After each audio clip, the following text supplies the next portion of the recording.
First हम लोग start करेंगे फॉरफीचर ऑफ शेयर। जैसा कि हम लोग आगे के क्लासेस में कॉल सिनेरियो हम लोग का कंप्लीट हो चुका है, कॉल सिनेरियो हम लोग का कंप्लीट हो चुका है, तो हम लोग स्टार्ट कर रहे हैं फॉरफीचर ऑफ शेयर से। आज आप लोग को फॉरफीचर ऑफ शेयर का फुल कंसेप्ट समझ में आ जाएगा, आप लोगों को कोई टेंशन लेने का ज़रूरत नहीं है, ठीक है। तो जैसे जब हम लोग इशू करते हैं तो हम लोग 3 पार्ट के साथ डील करते हैं। कौन कौन सा पार्ट के साथ डील करते हैं? एट पार,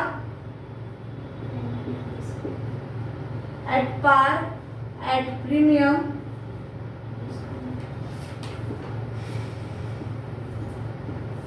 और एट डिस्काउंट।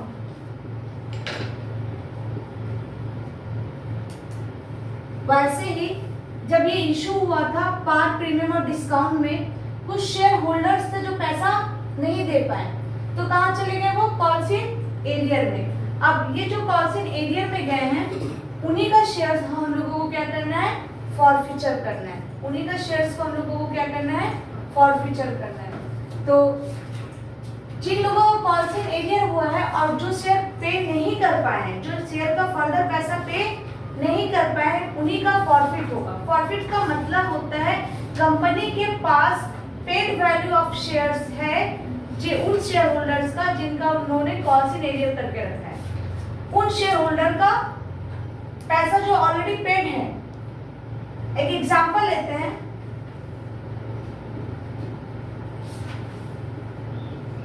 ये जैसे मिस्टर एक्स ने क्या किया है? कंपनी का शेयर खरीदा तो उसने एप्लीकेशन मनी दिया, अलॉटमेंट देने का जब बारी आया तो इस बंदे ने क्या किया? अलॉटमेंट का पैसा नहीं दिया। सपोज एप्लीकेशन में 3 रुपया था, अलॉटमेंट में 4 रुपया था, फेस वैल्यू अगर 10 रुपया है तो कॉल में कितना हो जाएगा? 3 रुपया। तो इस बंदे ने एप्लीकेशन दे दिया, अलॉटमेंट का बारी आया, नहीं दिया, कॉल का बारी आया, नहीं दिया, तो अलॉटमेंट और कॉल कहाँ चला गया? कॉल्सिन एरियर में। अलॉटमेंट और कॉल चला गया कॉल्सिन एरियर में। और जब ये कॉल्सिन एरियर में जब कंपनी ने बार-बार नोटिस भेजा कि पैसे दो, कॉल जो आपके रिमेनिंग पैसे अलॉटमेंट के और कॉल के, पर बंदे ने नहीं दिया, तो कंपनी ने बस अब नहीं मांगेंगे, तो कंपनी क्या किया? एप्लीकेशन का पैसा ले लिया, फॉरफिट कर लिया, और बाकी का पैसा कॉल्सिन एरियर में डाल के फॉरफीचर कर। फर्स्ट केस है हम लोग का forfeiture of share when share issued at par. Forfeiture of share when issued at par. उस केस में हम लोग का फॉरफीचर का जनरल एंट्री क्या होगा? Share capital account debit to share forfeiture account to calls in arrear account. जैसे face value share का 10 रुपए है, कंपनी ने 10 रुपए तक शेयर को कॉल किया, तो यहाँ पर जो मिस्टर एक्स ने शेयर अप्लाई किया था वो 10 रुपए का था, जिसका दाम था, फेस वैल्यू कितना था? 10 रुपया। उसका शेयर फॉरफीचर में कितना आएगा? जितना उसने पेड कर दिया था। उसने पेड कितना किया था? 3 रुपया, वो यहाँ पर आएगा शेयर फॉरफीचर में।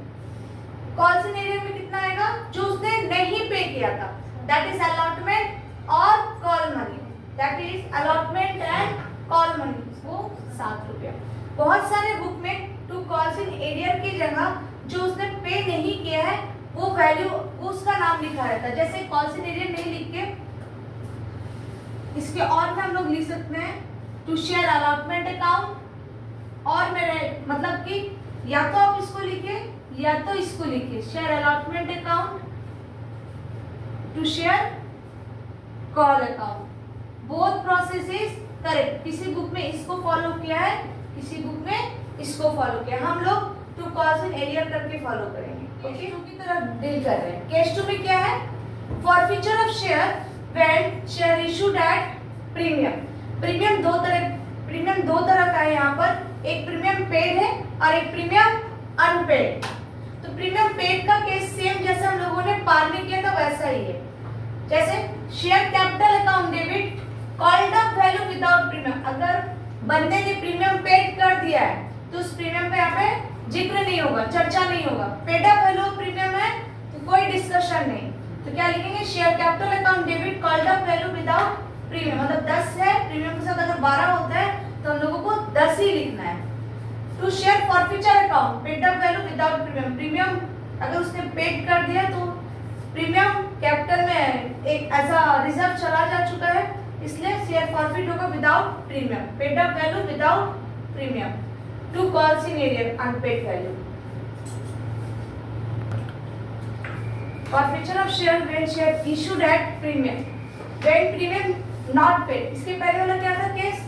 केस ए था व्हेन प्रीमियम पेड, उस समय केस ए था व्हेन प्रीमियम पेड। अब क्या हो रहा है? When premium not paid.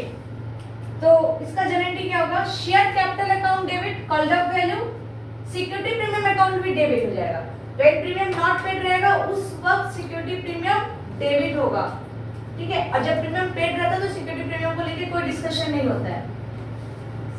Share capital account debit, security premium account debit to share forfeiture account. Share forfeiture में क्या अमाउंट जाएगा? जो हम लोग ऑलरेडी पेड कर चुके हैं। और टू कॉल्स इन एरियर, यहाँ पे only unpaid value with premium आएगा, unpaid value with premium. Case 3 में क्या है? Forfeiture of share when share issued at discount. तो share capital account debit called up value to discount and issue of shares. माने अगर 10 रुपए का shares है और उसको हमने डिस्काउंट दिया 2 रुपया, तो यहाँ पर 10 ही आएगा और डिस्काउंट यहाँ पर 2 आएगा। रिमेनिंग में शेयर फॉरफीचर में क्या रहेगा? अगेन वही पेड अप वैल्यू, और टू कॉल्स इन एरियर में क्या रहेगा? Again unpaid up value. अब हम लोग एक सम्स के साथ फॉरफीचर का ट्रीटमेंट करेंगे।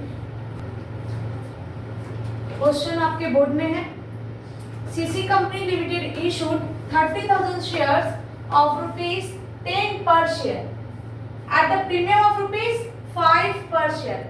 मतलब प्रीमियम के साथ इस शेयर का दाम कितना हो गया? 10 plus 5 equal to 50। On application ₹4, on allotment ₹7 including premium. मतलब यहाँ पर अलॉटमेंट के साथ प्रीमियम 5 है तो अलॉटमेंट का दाम कितना है? 2 रुपया। क्लियर हो रहा है मेरा बात?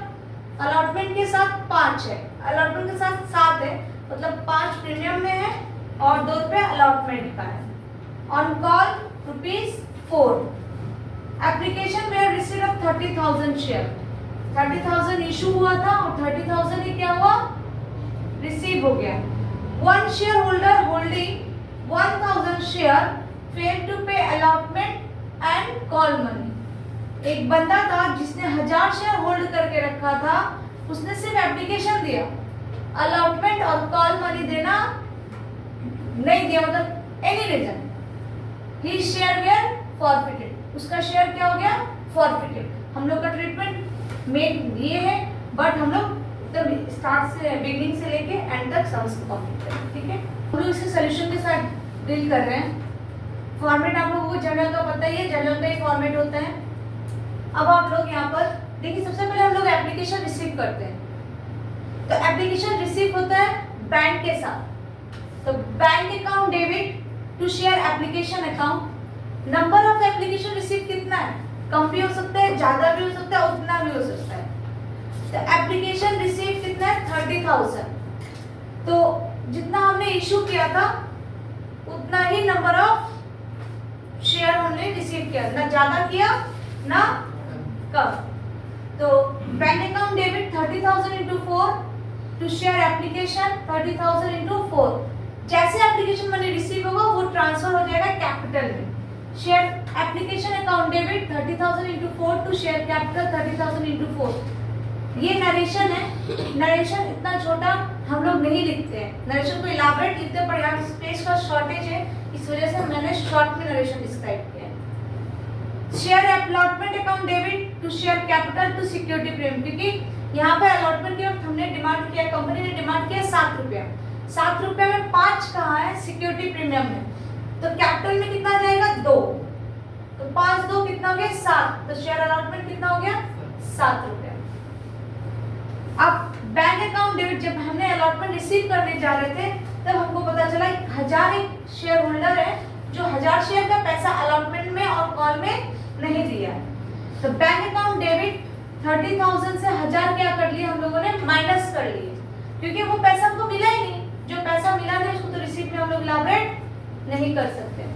तो bank account debit 30,000 minus 1,000 into 7, तो नंबर ऑफ शेयर यहाँ 29,000 आ रहा है, 29,000 इंटू 7 2,03,000 हो गया। और जो पैसा नहीं मिला है वो कॉल्स इन एरियर में चला जाएगा।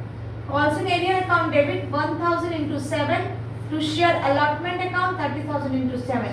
एंड लास्ट इसके बाद हम लोग डील करते हैं कॉल मनी के साथ। तो शेयर कॉल अकाउंट को भी हम लोग पहले ड्यू करेंगे। Share call account debit to share capital 30,000 into 4 and 30,000 into 4।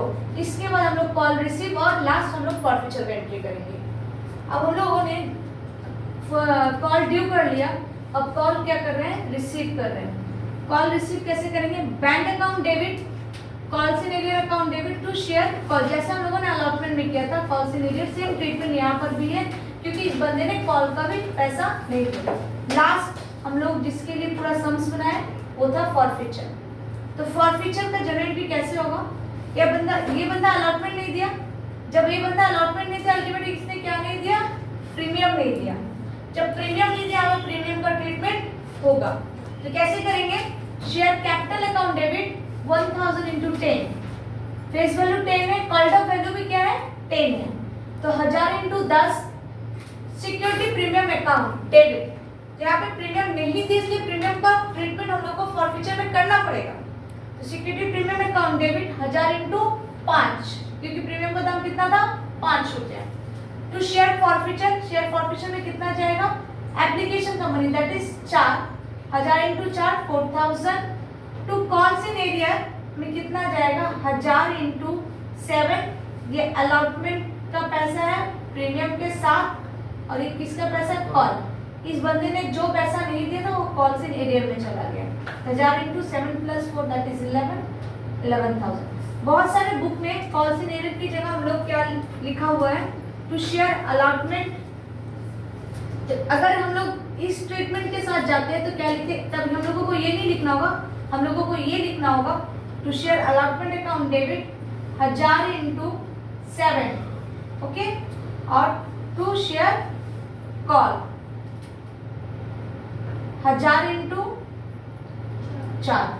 तो या तो अपने इस ट्रीटमेंट के साथ जाएंगे या तो इस ट्रीटमेंट, ये लिखेंगे तो ये नहीं, ये लिखेंगे तो ये नहीं, इसलिए मैंने बीच में और डाल दिया।